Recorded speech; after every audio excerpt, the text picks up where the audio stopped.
শিক্ষক দিৱসৰ দিনাই ভয়ংকৰ কাণ্ড।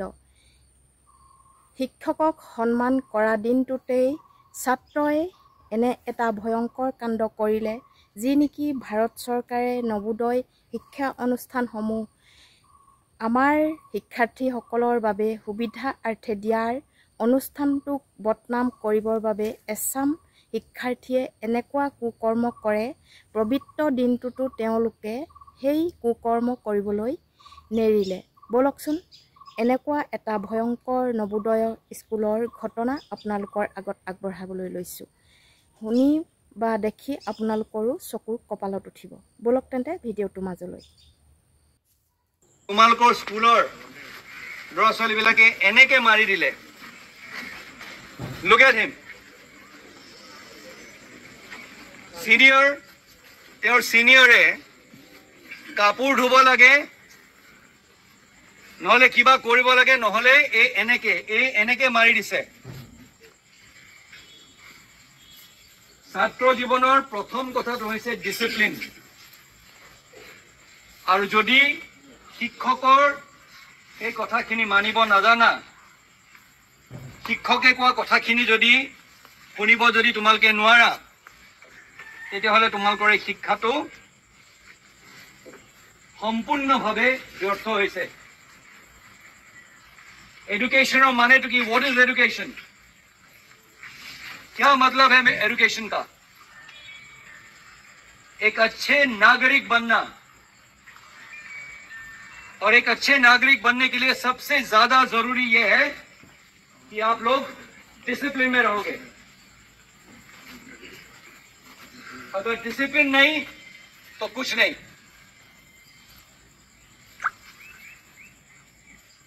এটা লৰাক সেই লৰাটো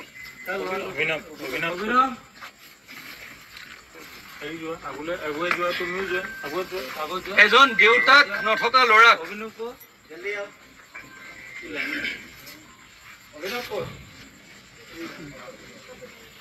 আজি মই অতি লাজেৰে মই দেখাব বিচাৰো।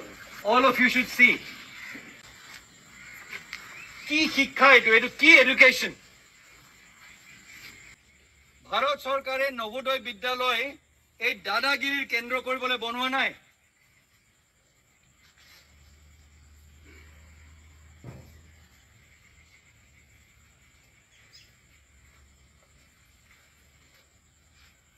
লাজ লগা নাই তোমালোকৰ?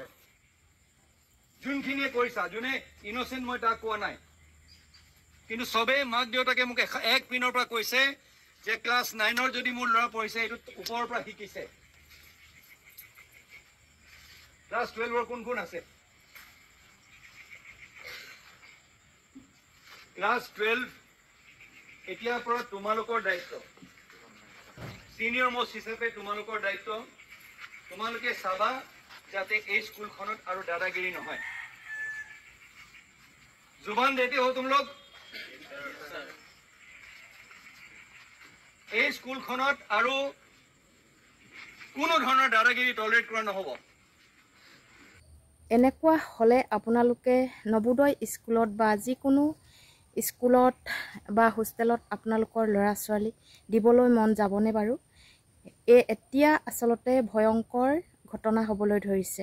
আমি বহুদিনৰ পৰাই শুনি আহিছোঁ যে হোষ্টেলত কাৰোবাক হত্যা কৰে, কাৰোবাক মাৰপিট কৰে, কাৰোবাক ৰেগিঙৰ নামত কলেজত বহুত অত্যাচাৰ কৰে।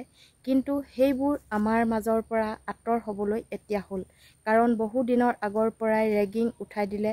চৰকাৰে ইমান সুন্দৰকৈ প্ৰচেষ্টাসমূহ কৰে আৰু ভাৰত চৰকাৰে যি নেকি নৱোদয় স্কুলখন আমাৰ জনসাধাৰণৰ কাৰণে শিক্ষাৰ্থীসকলক সুবিধা দিব পৰাকৈ অনুষ্ঠানটি খুলিছে, আৰু সেই অনুষ্ঠানটিত কলংক সানিবলৈ এছাম ধুৰণ্ড আচলতে শিক্ষাৰ্থী বুলিয়ে ক'ম। তেওঁলোকো এজন শিক্ষা লৈ থকাৰ অৱস্থাত তেওঁলোকে এনেকুৱা ধুৰণ্ড কাম কৰে।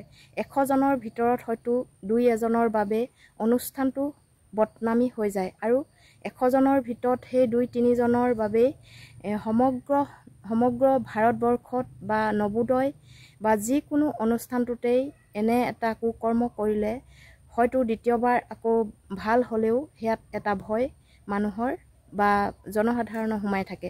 সেয়েহে তেনেকুৱা অনুষ্ঠানত এনেকুৱা দাগ লগাবলৈ আচলতে সাহস কেনেকৈ কৰে এই শিক্ষাৰ্থীসকলে। তেওঁলোকৰ যিসমূহ নিজৰ কামসমূহ কৰিবলৈ সৰুবিলাকক পাছে আৰু শিক্ষকজনে স্পষ্টকৈ কৈছে যে তেওঁলোকৰ কাপোৰ ধুবলৈ কয়, কিবা জোতা চাফা কৰিবলৈ কয়, এইবোৰ যদি নকৰে আৰু নকৰাৰ বাবে তেওঁলোকক এনেকৈ শাস্তি দিয়ে ডাঙৰসকলে। কাৰণ ডাঙৰসকলে সৰুসকলক এনেকুৱা শাস্তি এতিয়াও বহু স্কুল কলেজ বা হোষ্টেল তেনেকুৱাত কোনেও নজনাকৈ এনেকৈ অত্যাচাৰ হৈ থাকে। তাৰেই পৰিণাম এই নৱোদয় বিদ্যালয়খনৰ শিক্ষকজনে স্পষ্টকৈ সংবাদ মাধ্যমৰ যোগেৰে ছ'চিয়েল মিডিয়াত ভাইৰেল হৈ পৰিছে এই ভিডিঅ'টো। ভাল লাগিলে লাইক কমেণ্ট আৰু শ্বেয়াৰ কৰিবলৈ নাপাহৰিব। আৰু এনেবোৰ যাতে ভুল আমাৰ জনসাধাৰণৰ মাজত বা ষ্টুডেণ্টৰ মাজত নহয়, অভিভাৱকসকলেও ল'ৰা ছোৱালীক আচলতে যথেষ্ট জ্ঞান দিব লাগে। বাহিৰত থাকে তেওঁলোকো আচলতে ক্ৰোধিত হৈ যায়, সেয়েহে তেওঁলোকৰ নিজৰ ইচ্ছামতে এইবিলাক কাম কৰে। সেয়েহে মাক দেউতাকো প্ৰতিটো ক্ষণতে এনেকুৱা কথাসমূহ আচলতে কৈ দিয়াটো অতি জৰুৰী বুলি মই ভাবোঁ। আৰু এটা কথা, মাক দেউতাকে অনবৰতনো এইবিলাক কথা কিমান ক'ব, বা সংস্কাৰ বোলা কথা এটা আছে, যি মূলা বাঢ়ে বোলে দুপাততে চিন। এবাৰ কোৱাৰ পাছত যদি দ্বিতীয়বাৰ আকৌ ক'ব নলগা ল'ৰা ছোৱালীক নিশ্চয় শিকাব নালাগে। আৰু তেওঁলোকৰ আচলতে তেনেকুৱা স্বভাৱৰ বাবেই এনেকুৱা কামবিলাক বা এনেকুৱা ঘটনাবিলাক সংঘটিত কিছু ল'ৰা ছোৱালীয়ে কৰে। আৰু কিছু ল'ৰা ছোৱালীৰ বাবেই আচলতে অনুষ্ঠানবোৰ বদনামী হয়, আৰু কিছু ল'ৰা ছোৱালীৰ বাবেই এনেকুৱা অনুষ্ঠান আৰু ল'ৰা ছোৱালীসমূহৰ বদনাম এটা আহি যায়। সেয়েহে মই আপোনালোকলৈ এই ভিডিঅ'টো আগবঢ়ালোঁ। ভাল লাগিলে লাইক কমেণ্ট আৰু শ্বেয়াৰ কৰিবলৈ নাপাহৰিব।